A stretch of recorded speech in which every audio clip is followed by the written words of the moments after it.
Hey guys, been a while since we've done a Bible video. I recently went to Knott's Berry Farm, and gosh, we were up till like 1 o'clock in the morning, and I'm more tired now than than normal. But for some reason, I just have the strong desire to do a Bible passage, Bible study reading here. So first, I want to talk to you about some people that I've actually had the humble privilege of talking to on the telephone. So you go through all these channels here, see how I'm going through them. These are people that I've actually talked to on the cell phone. So let's go to, um, I haven't talked to him. He's an atheist. He's on Tally's page. Go to Tally's page and look at the Christian video we did, What is Love? It's hilarious. I'm in there too, acting like a dork on that video.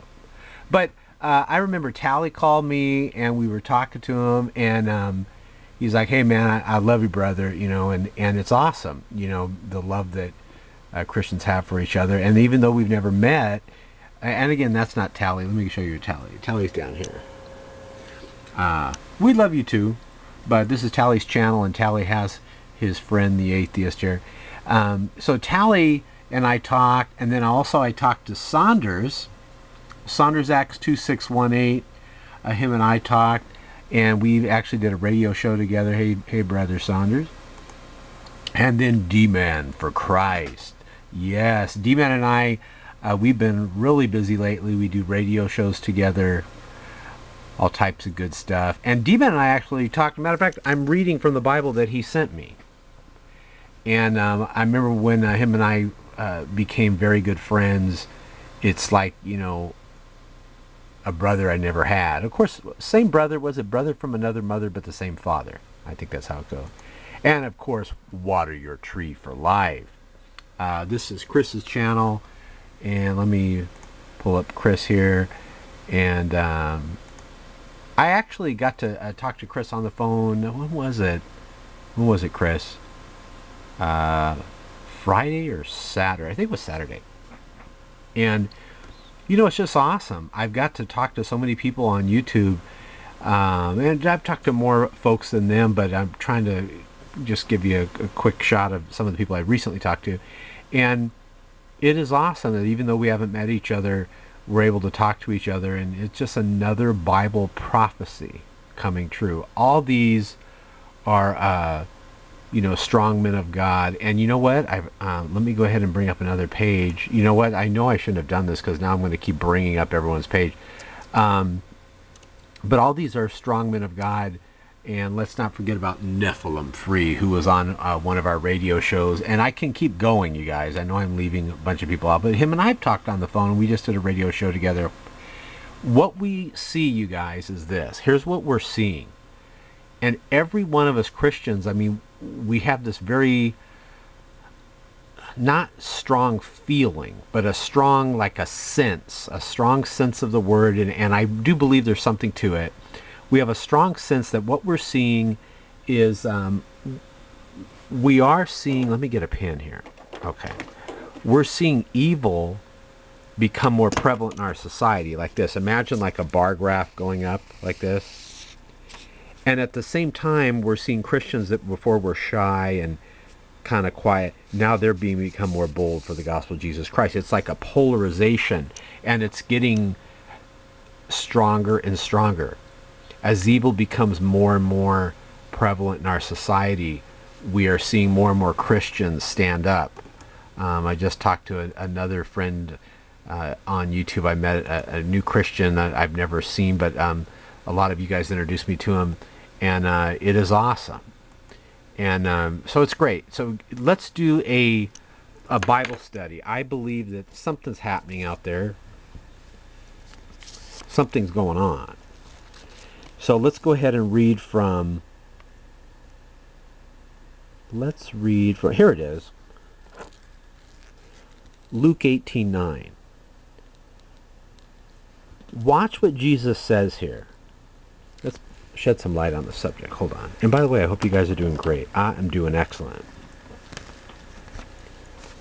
And he spoke this parable unto them, which trusted in themselves that they were righteous. So people that think they're quote unquote good enough and despise others, watch what Jesus says.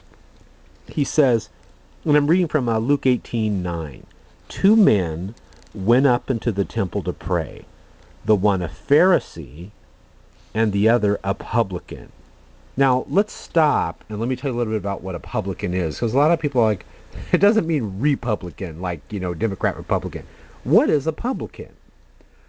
A publican was, a lot of the Jews at that time looked at them as sellouts. They were basically people that would go around and collect money from the Jews and then give it to the Roman government. Okay, so they basically were helping Rome, collect this money from them. They were like similar to the IRS today. Although I think the publicans were a little more kind than the IRS, I had to throw that in there. But what some of them would do, these publicans, is they would actually overcharge whenever they had an opportunity. They would also bring false charges of smuggling and stuff like that to get them in trouble with Rome. And I'm gonna turn you into Rome unless you give me a little bit more money. And they would for hush money, they would say, I'm gonna make you an offer you can't refuse. They're like little mafioso. And they detained and opened letters on mere suspicion. They would read the letters and stuff. So a lot of people didn't like them. They didn't trust them. They were basically, think of the basest of all livelihoods. It was like, the worst thing you could, like being an IRS agent. Okay. Watch what he says here, Jesus. He says, 2 men went up into the temple to pray, the one a Pharisee, the other a publican. The Pharisee stood and prayed thus with himself, God, I thank thee that I am not as other men are, extortioners, unjust, adulterers. And then he looks and there's the publican, or even as this publican. I fast twice in the week. I give tithes of all that I possess. So you notice how he's not even confessing he's a sinner here. He thinks he's a good person. He has not confessed he's a sinner, this Pharisee. And he's doing all these little good things, right? But watch this, guys. This is awesome. And the publican, standing afar off, would not lift up so much as his eyes unto heaven. He was ashamed of what he did. He had guilt feelings of what he did. And look what happened. He would not lift his eyes unto heaven, but smote upon his breast, saying, God, be merciful to me, a sinner. Notice what the scripture says. Now notice what Jesus says. He's going to talk about the publican and the Pharisee. It is our prayer that all of us become like the publican and confess that we are sinners. It is so hard for the sinful man to do that. I was an atheist for some time. It was hard for me to do it also. But get in the Word. You've heard the story, sin's going to keep you away from this book, but this book will keep you away from sin. So watch what happens.